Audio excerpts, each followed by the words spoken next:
اعوذ باللہ من الشیطان الرجیم بسم اللہ الرحمن الرحیم رب اشرح لی صدری ویسر لی امری واحلل عقدۃ من لسانی یفقہوا قولی اللہم صلی علی محمد وعلی آل محمد وبارک وسلم۔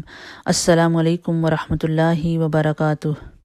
قیامت کے دن چھوٹے سے چھوٹے ظلم اور معمولی سے معمولی زیادتی کا حق بھی اللہ تعالیٰ حقدار کو دلوا کے چھوڑیں گے۔ اگر کسی نے پیلو کی ٹہنی کے برابر کسی کا حق غصب کیا ہوگا یا کسی کی بے عزتی کی ہوگی تو اللہ تعالیٰ اس کا بدلہ بھی دلوائیں گے۔ اگر کسی نے کسی جانور پر ظلم اور زیادتی کی ہوگی تو اس جانور کا بدلہ بھی اللہ تعالیٰ لے کر چھوڑیں گے۔ حتیٰ کہ اگر کسی جانور نے کسی جانور پر ظلم کیا ہوگا تو ان جانوروں کو بھی ایک دوسرے سے حقوق دلوانے کے لیے زندہ کیا جائے گا اور مظلوم جانور کو ظالم جانور سے بدلہ دلوایا جائے گا۔ اس کے بعد انہیں دوبارہ مرنے کا حکم دیا جائے گا۔ بدلہ یا حقوق کی ادائیگی نیکیوں کے ساتھ ہوگی۔ ظالم نے مظلوم پر جتنا ظلم کیا ہوگا اس کے برابر اس کی نیکیاں لے کر مظلوم کو دی جائیں گی۔ اگر ظالم کے نام اعمال میں نیکیاں نہیں ہوں گی تو پھر مظلوم کے گناہ ظالم کے سر پر ڈال دیے جائیں گے۔ حقوق لینے اور دینے کے بعد تمام انسانوں کے نام اعمال اپنی آخری شکل میں وزن ہونے کے لیے تیار ہو جائیں گے اور اتمام حجت کے لیے میزان قائم کیا جائے گا۔ میزان میں جن لوگوں کی نیکیوں کا پلڑا بھاری ہوگا وہ کامیاب قرار پائیں گے اور جنت میں جائیں گے، اور جن کی برائیوں کے پلڑے بھاری ہوں گی وہ جہنم میں جائیں گے۔ بعض لوگوں کے میزان میں ایک نیکی کی زیادتی یا ایک نیکی کی کمی ان کے جنتی یا جہنمی ہونے کا فیصلہ کر دے گی۔ اور کہا جاتا ہے کہ ہر شخص کے اعمال تلنے پر ایک فرشتہ اعلان کرے گا، فلاں ابن فلاں کامیاب ہو گیا یا فلاں ابن فلاں ناکام ہو گیا۔ لوگوں کے نام اعمال کا وزن ان کے ایمان اور عقیدے کے مطابق ہوگا۔ کفار، مشرکین، مرتدین اور منافقین کے ڈھیروں نیک اعمال کا وزن ذرہ برابر بھی نہیں ہوگا، جبکہ ایک مومن آدمی کے نام اعمال میں 99 رجسٹر گناہوں سے بھرے ہوئے ہوں گے۔ اللہ تعالیٰ کے سوالوں کے جواب میں وہ اپنے گناہوں کا اعتراف کرے گا۔ اللہ تعالیٰ فرمائیں گے اس کے اعمال میزان میں تولے جائیں۔ نیکیوں کے پلڑے میں ایک چھوٹا سا کاغذ رکھ دیا جائے گا جس پر کلمہ توحید لکھا ہوا ہوگا۔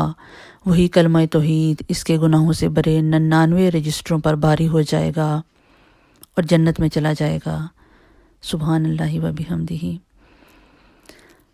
میزان ان 3 جگہوں میں سے ایک ہے جن کے بارے میں اللہ کے رسول صلی اللہ علیہ وآلہ وسلم نے ارشاد فرمایا کہ وہاں کوئی آدمی کسی دوسرے آدمی کو یاد نہیں کرے گا، نہ ان کی مدد کرے گا، نہ ان کے کام آئے گا۔ اگر کسی آدمی کی ایک نیکی میزان میں کم ہوگی تو سارے میدان حشر میں کوئی بھی اسے نیکی دینے کے لیے تیار نہیں ہوگا۔ نہ باپ، نہ بیٹا، نہ بیٹی، نہ بیوی، نہ بھائی، نہ کوئی دوست، نہ کوئی پیر و مرشد، بلکہ سب ایک دوسرے سے دور بھاگیں گے۔ سب سے آخری اور مشکل ترین مرحلہ صراط کا ہوگا۔ ہر آدمی کو پل صراط سے ہی گزر کر جنت میں جانا ہوگا۔ پل صراط بال سے باریک اور تلوار کی دھار سے زیادہ تیز ہوگا، جسے جہنم کے اوپر رکھا جائے گا اور لوگوں کو اس سے گزرنے کا حکم دیا جائے گا۔ گزرنے سے پہلے پورے میدان حشر میں ہر طرف مکمل تاریکی اور اندھیرا چھا جائے گا۔ ہر آدمی کو اس کے عقیدے اور اعمال کے مطابق صراط سے گزرنے کے لیے نور دیا جائے گا۔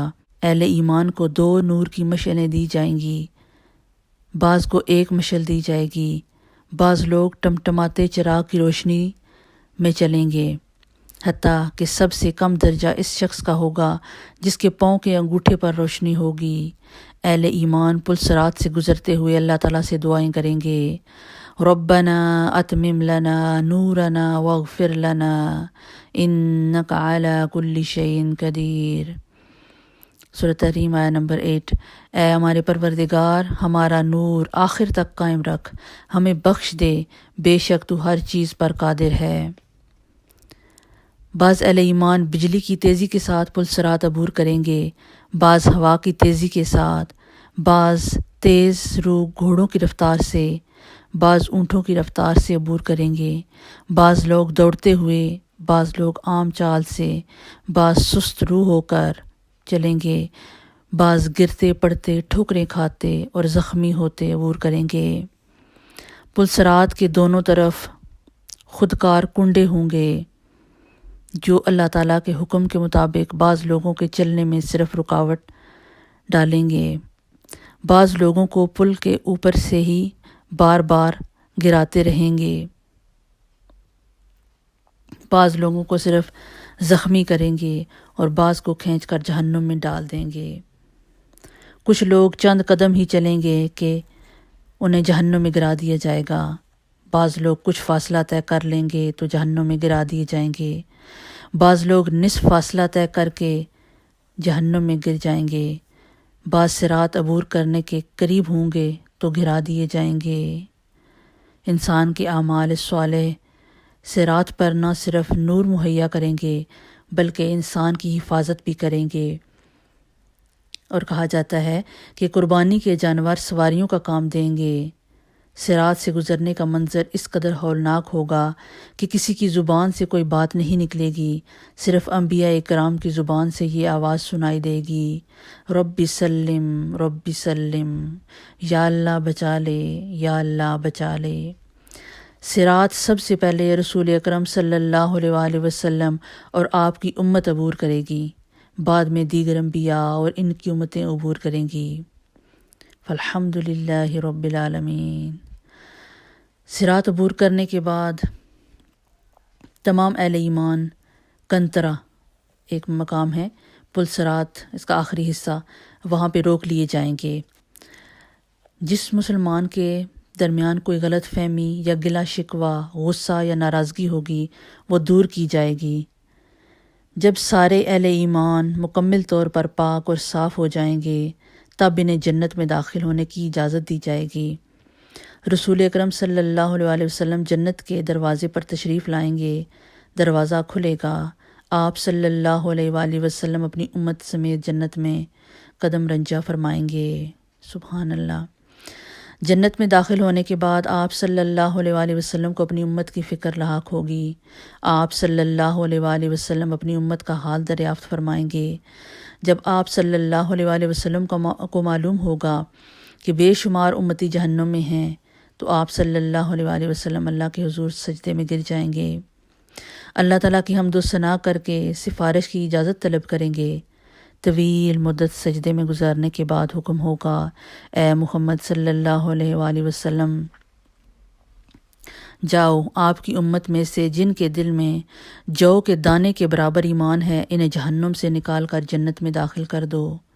رسول اکرم صلی اللہ علیہ وآلہ وسلم فرشتوں کو لے کر اپنی امت کے برگزیدہ افراد کے ساتھ جہنم کے کنارے تک جائیں گے اور فرمائیں گے، اپنے اپنے اعضاء و اقارب اور اپنی اپنی جان پہچان کے افراد کی نشانی بتاؤ تاکہ فرشتے انہیں نکال لائیں۔ چنانچہ ایسے لوگ جن کے دل میں جو کے دانے کے برابر ایمان ہوگا جہنم سے نکال کر جنت میں لے جائیں گے۔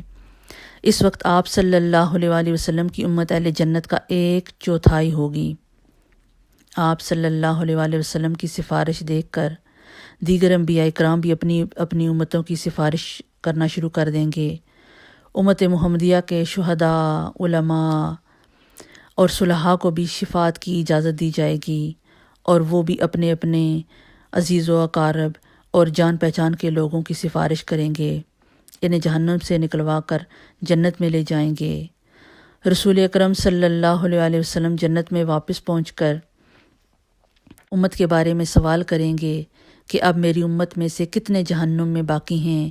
آپ صلی اللہ علیہ وآلہ وسلم کو بتایا جائے گا کہ ابھی تو ہزارہا تعداد میں لوگ جہنم میں ہیں۔ آپ صلی اللہ علیہ وآلہ وسلم پھر سفارش کے لیے سجدے میں گر جائیں گے، اذن شفاعت ملے گا کہ آپ صلی اللہ علیہ وسلم امت کے وہ افراد جن کے دل میں چونٹی یا رائی کے برابر بھی ایمان ہے انہیں بھی نکال لائیں اور جنت میں لے جائیں۔ آپ صلی اللہ علیہ وآلہ وسلم حسب سابق جس طرح پہلے آپ نے کیا، امت کے علماء، اولیاء، صلحاء کو ساتھ لے کر جہنم کے کنارے پہنچ جائیں گے، اور رائی کے برابر ایمان والوں کو بھی جہنم سے نکال کر جنت میں لے جائیں گے۔ تب آپ صلی اللہ علیہ وآلہ وسلم کی امت اہل جنت کی ایک تہائی ہو جائے گی۔ آپ صلی اللہ علیہ وسلم پھر استفسار فرمائیں گے، میری امت کے کتنے افراد ابھی جہنم میں ہیں؟ آپ صلی اللہ علیہ وآلہ وسلم کو بتایا جائے گا کہ ابھی تو ہزاروں کی تعداد میں آپ کے امتی جہنم میں ہیں۔ آپ صلی اللہ علیہ وآلہ وسلم اذن شفاعت کے لیے پھر سجدہ ریز ہو جائیں گے، اللہ تعالیٰ کی حمد و ثنا کریں گے۔ آپ صلی اللہ علیہ وآلہ وسلم کو پھر اذن شفاعت ملے گا، پھر آپ کو اذن شفاعت ملے گا کہ چیونٹی یا رائی سے کم درجے کے ایمان والوں کو بھی جہنم سے نکال لاؤ۔ اذن شفاعت ملنے پر آپ صلی اللہ علیہ وآلہ وسلم پھر فرشتوں کی معیت میں اپنی امت کے علماء، فضلاء اور اولیاء اور صلحاء کے ساتھ جہنم کے کنارے پہنچیں گے اور امت کے ان افراد کو جہنم سے نکلوائیں گے جن کے دل میں رائی سے بھی کم درجے کا ایمان ہوگا۔ تب آپ صلی اللہ علیہ وآلہ وسلم کی امت اہل جنت کی نصف تعداد کے برابر ہو جائے گی۔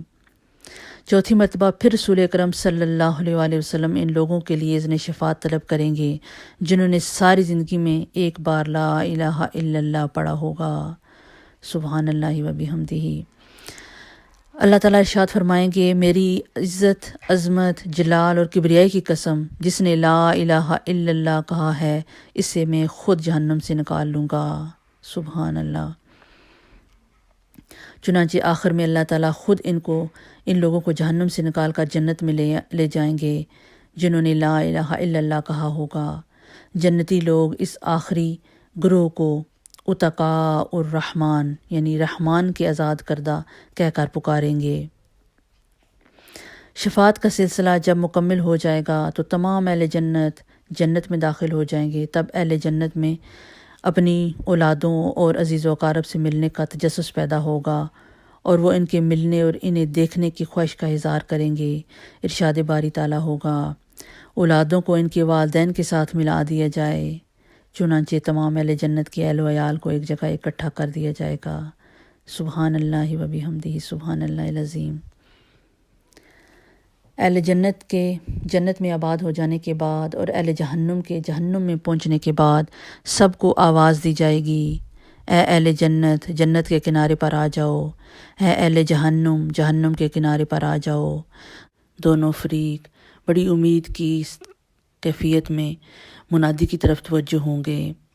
ایک سفید مینڈا لایا جائے گا جس کے بارے میں اہل جنت اور اہل جہنم سے پوچھا جائے گا، کیا تم اسے پہچانتے ہو؟ اہل جنت اور اہل جہنم دونوں کہیں گے، ہاں ہم اسے پہچانتے ہیں، یہ موت ہے۔ اس کے بعد اللہ تعالیٰ اس مینڈے کو ذبح کرنے کا حکم دیں گے۔ مینڈے کو ذبح کرنے کے بعد اعلان کر دیا جائے گا، اے اہل جنت، تمہارے لیے ہمیشہ ہمیشہ کے لیے جنت ہے، تمہیں کبھی موت نہیں آئے گی، اور اے اہل جہنم، تمہارے لیے ہمیشہ ہمیشہ کی جہنم ہے، تمہیں کبھی موت نہیں آئے گی۔ یہ سن کر جنتی لوگ اس قدر خوش ہوں گے کہ اگر خوش ہونے سے مرنا ممکن ہوتا تو جنتی لوگ خوشی سے مر جاتے۔ جہنمی یہ اعلان سن کر اس قدر مغموم ہوں گے کہ اگر غم سے مرنا ممکن ہوتا تو جہنمی لوگ غم سے مر جاتے۔ نفخہ صور سے لے کر جنت یا جہنم میں پہنچنے تک کے یہ وہ مراحل ہیں جن سے ہر انسان کو گزرنا ہوگا۔ اس ساری تفصیل کے بعد جو دو اہم نکات سامنے آتے ہیں وہ یہ ہیں کہ آخرت کے شدید مصائب و آلام کے مقابلے میں دنیا کے مصائب و آلام نہ صرف عارضی بلکہ بہت ہی کم تر درجے کے ہیں۔ اور دوسرا جو نقطہ ہے وہ یہ ہے کہ آخرت کی لازوال اور ابدی نعمتوں کے مقابلے میں دنیا کی نعمتیں بالکل عارضی اور کم درجے کی ہیں۔ پس عقل مند لوگ وہی ہیں جو نہ تو دنیا کے مصائب و آلام سے گھبرا کر اللہ اور اس کے رسول کی نافرمانی میں پڑیں اور نہ ہی دنیا کی رنگینیوں کے فریب میں مبتلا ہو کر اللہ اور اس کے رسول صلی اللہ علیہ وآلہ وسلم کو ناراض کر بیٹھیں، بلکہ دونوں حالتوں میں ان کی نگاہ آخرت کے آنے والے مراحل پر رہے۔ آپ صلی اللہ علیہ وآلہ وسلم سے دریافت کیا گیا، یا رسول اللہ صلی اللہ علیہ وآلہ وسلم، مومنوں میں سے سب سے زیادہ عقل مند کون ہے؟ آپ صلی اللہ علیہ وآلہ وسلم نے ارشاد فرمایا، جو موت کو زیادہ یاد کرتا ہو اور جو موت کے بعد آنے والے وقت کے لیے اچھی طرح سے تیاری کرنا جانتا ہو، وہ سب سے زیادہ عقل مند ہے۔